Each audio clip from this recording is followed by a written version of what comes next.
Definitivamente, sin resurrección no hay cristianismo. Si la resurrección no fue un hecho histórico, vana es nuestra fe. Y si somos honestos, es bastante complicado abrazar esta idea de que un hombre que estaba muerto ahora está vivo. De momento, así como si nada. No es tan sencillo abrazar este concepto de la resurrección. Así que, ¿por qué creemos en esto? ¿Estamos acaso justificados para creer en la resurrección o simplemente tenemos una fe ciega? ¿Será real eso, que tenemos evidencia para la resurrección de Jesús?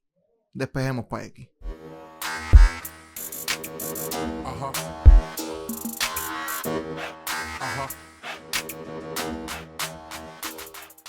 Saludos y bienvenidos nuevamente a mi canal apologético, en donde intento dar respuestas razonables a preguntas que son complicadas. Así que hoy vamos a estar hablando sobre el caso de la resurrección. ¿Por qué nosotros creemos en esto de que Jesús vivió, murió, pero resucitó? ¿Verdad? No hay muchos problemas para muchas personas cuando hablamos de Jesús como una persona histórica, como un buen maestro, pero cuando hablamos de esta parte mística, espiritual de la resurrección, obviamente mucha gente empuja a un lado esta idea, no le gusta esto. Ahora, ¿qué pasa? Cuando hablamos del tema de la resurrección, tenemos que entender una cosa, ¿verdad? Estamos hablando quizás de algunos parámetros históricos para poder apoyar esta idea de la resurrección. Ahora, la pregunta es si estamos justificados para creer en lo que estamos creyendo, porque al fin del día es un tema de la fe, ¿no? Este tema es un tema de fe, es algo que nosotros ponemos nuestra confianza, aunque nuestro mecanismo para análisis, que es la parte histórica, sea un poco limitado, ¿verdad? Porque obviamente eventos que sucedieron en el pasado no podemos replicarlo. No estuvimos allí, así que no quiero que se malinterprete, aunque estamos hablando de un tema de fe, no estamos hablando de un tema de fe en el sentido de que tenemos una fe ciega y por eso es que abrazamos lo que abrazamos referente a la resurrección, porque usualmente se cree que para tener fe simplemente es obviar el hecho que no hay evidencia. No. Nosotros hacemos el brinco de fe porque tenemos evidencias que nos llevan a creer que es justificada la fe que tenemos. Espero que se haya entendido eso, ¿verdad? Cuando hablamos de fe no es simplemente lanzarnos al vacío sin ningún tipo de justificación. Todo lo contrario. Por cuanto nosotros tenemos suficiente evidencia, tenemos suficientes razones para lanzarnos al vacío en fe y creer que realmente Jesús resucitó. ¿Ok? Así que el propósito de este video, el video de hoy, es mostrar que tenemos razones suficientes para hacer el brinco en fe. ¿Ok? Es mostrar eso, porque nuevamente en parámetros históricos sí podemos estar limitados, pero vamos a analizar la data, vamos a analizar el dado, lo que tenemos, y entonces vamos a justificar por qué es que nosotros entonces nos lanzamos en fe a creer en la resurrección. Así que primero comencemos con el hecho, comencemos con lo dado, con lo que no se discute, y es que el cristianismo se originó en un momento dado. El cristianismo surgió de algún lugar, comenzó a existir, por así decirlo, como un tipo de religión, como un tipo de movimiento, un tipo de conjuntos de creencias sobre algo. Este set de reglas, set de creencias, no se tenía del todo. Así que de algún lugar tuvo que haber venido. ¿Okay? Así que la pregunta es, ¿qué mejor explica el surgimiento de la religión cristiana? En esto nos vamos a basar. ¿Cuál es la mejor explicación para que un grupo de personas comenzaran a seguir a Jesús, a este individuo, que lo adoraran como Dios y estuviesen dispuestos a entregar su vida por él? ¿Cuál es la explicación más lógica para este surgimiento, ¿verdad? Porque existen varias hipótesis, pero obviamente, ¿verdad? Lo que considero que es razonable, lógico, para el surgimiento del cristianismo es la resurrección. Hay varias hipótesis para hablar sobre por qué la tumba estaba vacía y quizás toquemos uno más adelante, pero la pregunta hoy es ¿cuál es la mejor explicación para el surgimiento del cristianismo? Porque creo que la mejor explicación es la resurrección. Así que ese es el caso que vamos a estar haciendo hoy, ¿verdad? Porque Pablo, cuando escribe en 1 Corintios 15, él dice, ¿verdad? Muy claramente que lo más importante evidentemente es la resurrección. Si no hay resurrección, no creo realmente que hubiese surgido el cristianismo o por lo menos no hubiese durado todo el tiempo que ha durado a través de toda la historia, ¿no? Porque sin resurrección, como Pablo dice, van en nuestra fe. Ese es el propósito de lo que Pablo está diciendo en 1 Corintios 15. Esa es la base, el fundamento de lo que creemos. Ahora, cuando vemos, ¿verdad? Diferentes explicaciones que surgen, explicaciones que del lado escéptico, del lado naturalista, se intentan postular, tenemos que entender una cosa. Se está intentando dar respuesta a un hecho que es evidente, ¿ok? Vuelvo y repito. Cuando vemos que diferentes lados, ¿verdad? Diferentes tipos de personas comienzan a levantar diferentes tipos de hipótesis para tratar de responder sobre algo, significa que ese algo es bastante real. Ese algo es un evento innegable, ¿no? Que es el hecho de la tumba vacía. Por cuanto es un hecho la tumba vacía, de momento surgen diferentes hipótesis para creer o tratar de explicar lo que ocurrió, ¿verdad? En nuestro caso, el cristiano, la explicación es que la tumba está vacía porque Cristo resucitó. Los escépticos de momento comenzaron a dar diferentes tipos de hipótesis. La hipótesis que se robaron el cuerpo, la hipótesis que Jesús simplemente se desmayó, él nunca realmente murió, así que cuando sacan la piedra, pues Jesús estaba vivo. Hay personas que dicen que Jesús realmente nunca murió, que fue otra persona que se parecía a Jesús que fue crucificada, dicen que es el hermano gemelo, etcétera, etcétera, etcétera. Pero el hecho, lo que es evidente, es que la tumba está vacía. Así que podremos analizar los diferentes tipos de hipótesis y hoy voy a presentar por qué creo que la hipótesis o la contestación del cristianismo, que es la resurrección, es la más lógica y la más coherente, ¿ok? Y de hecho vemos que en los mismos páginas de la Biblia hay una explicación, una alternativa a la explicación de la tumba vacía completamente natural, y lo vemos por ejemplo en Mateo capítulo 27 del 62 en adelante. Dice: al día siguiente, que era el día de descanso, los principales sacerdotes y los fariseos fueron a ver a Pilato. Le dijeron: Señor, recordamos lo que dijo una vez ese mentiroso cuando todavía estaba con vida. Luego de 3 días resucitará de entre los muertos. Por lo tanto, le pedimos que selle la tumba hasta el tercer día. Eso impedirá que sus discípulos vayan y se roben el cuerpo. Ve, interesantemente, ya como Jesús había predicho esto, había anunciado ya su muerte, había anunciado que iba a resucitar, los fariseos dijeron: espérate, para que no se le ocurra a los discípulos venir a robar el cuerpo, vamos a darle más seguridad y vamos a sellar esta tumba para que nadie venga a hacer este tipo de cosas. Luego dice: y luego le digan a todo el mundo que él resucitó de los muertos. ¿Por qué no querían que esto ocurriera? ¿Por qué no querían que de momento se robaran el cuerpo y salieran como que diciendo: mira, este profeta realmente la pegó, realmente es todo lo que él dijo ser? Porque representaba una amenaza, representaba un problema para ellos. Así que por eso es que Pablo dice: el hecho de la resurrección es bien importante. El hecho de la resurrección es lo vital, es lo esencial de nuestra creencia, ¿verdad? Dice: si eso sucede, estaremos peor que al principio. Pilato respondió: tomen guardias y aseguren la tumba lo mejor que puedan, ¿verdad? Así que, bien importante, esto es de primera importancia. La resurrección. Ahora, mira lo que sucede luego del evento de la resurrección en capítulo 28 de Mateo 12 en adelante. Dice: se convocó a una reunión con los ancianos y decidieron dar a los soldados un gran soborno.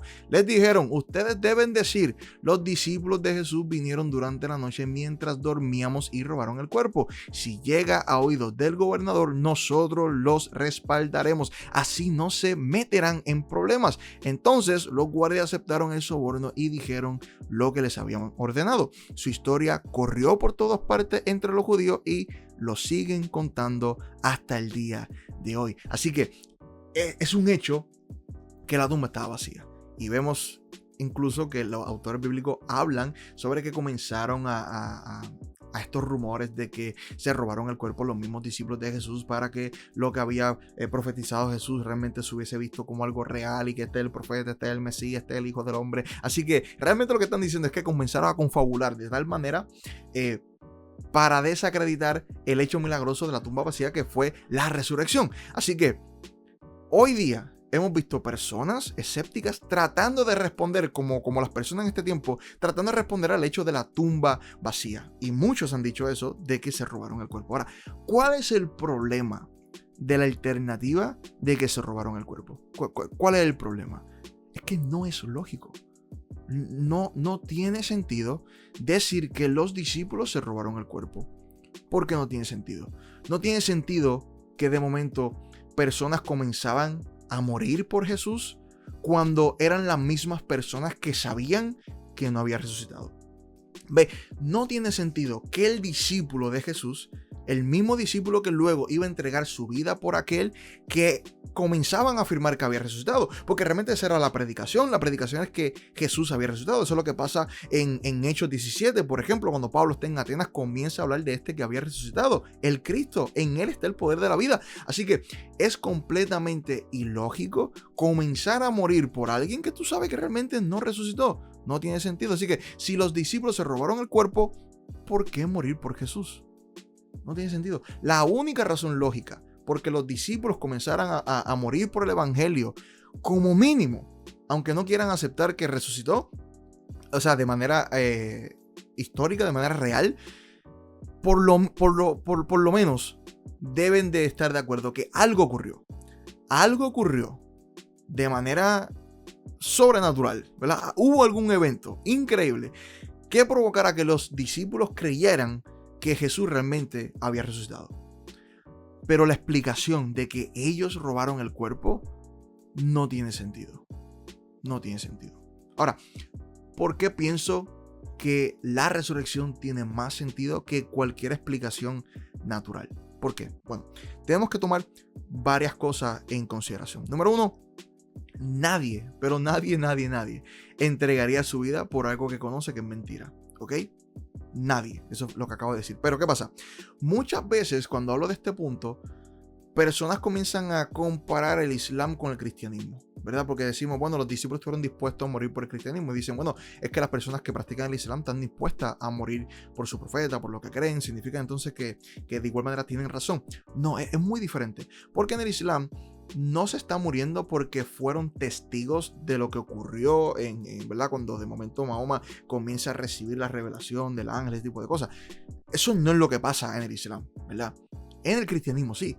En el cristianismo estas personas están muriendo porque ellos no renuncian a la fe, no renuncian a este depósito de fe, no renuncian a esto de que Jesús realmente resucitó, porque ellos fueron testigos de esto, ¿ves? Así que no es lo mismo que de momento un grupo de personas comiencen a creer una mentira como si fuese verdad simplemente porque les convencieron, a ser el grupo de personas que está dispuesto a morir por algo porque ellos dicen ser los testigos oculares del evento.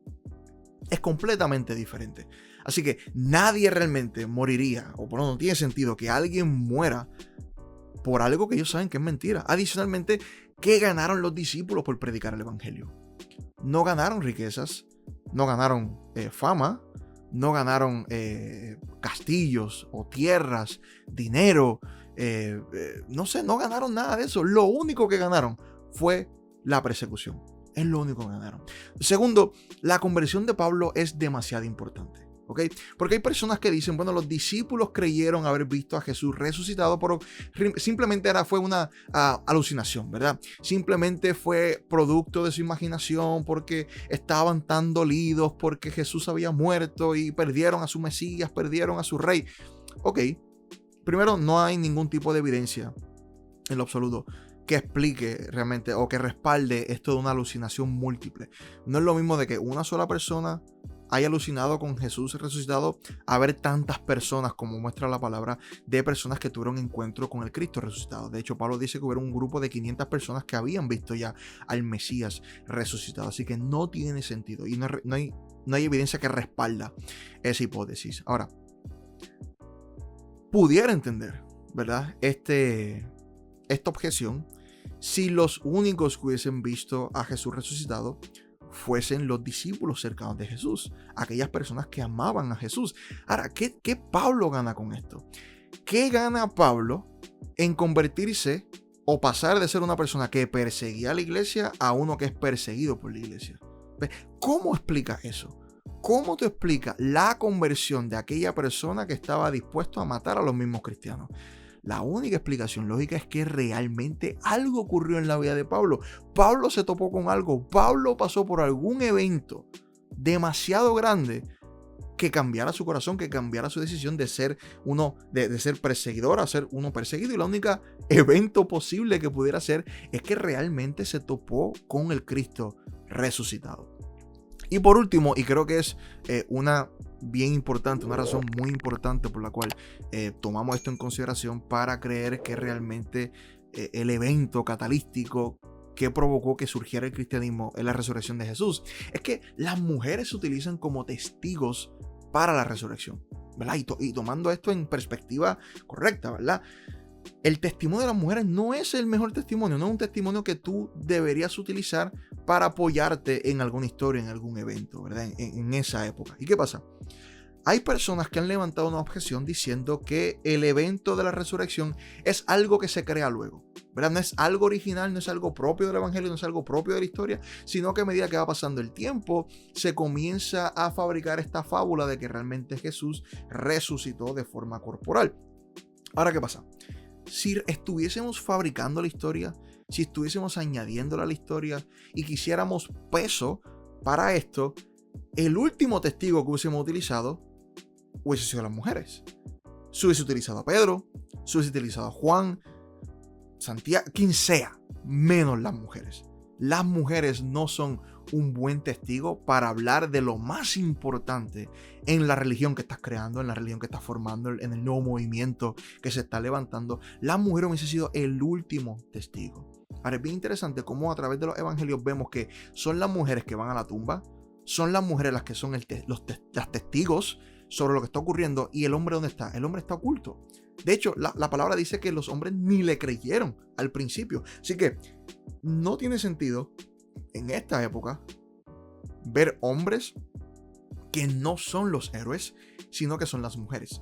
Las mujeres van a la tumba y son ellas las que están ahí. No fueron las mujeres que le dieron la espalda a Jesús, no fue un Pedro que le dio la espalda a Jesús, ¿verdad? Los discípulos se escondieron, las mujeres salieron al sepulcro, salieron al público a ir a donde el maestro, ¿no? Así que la única razón lógica para que los autores bíblicos hubiesen escrito esto es que así fue que ocurrieron las cosas.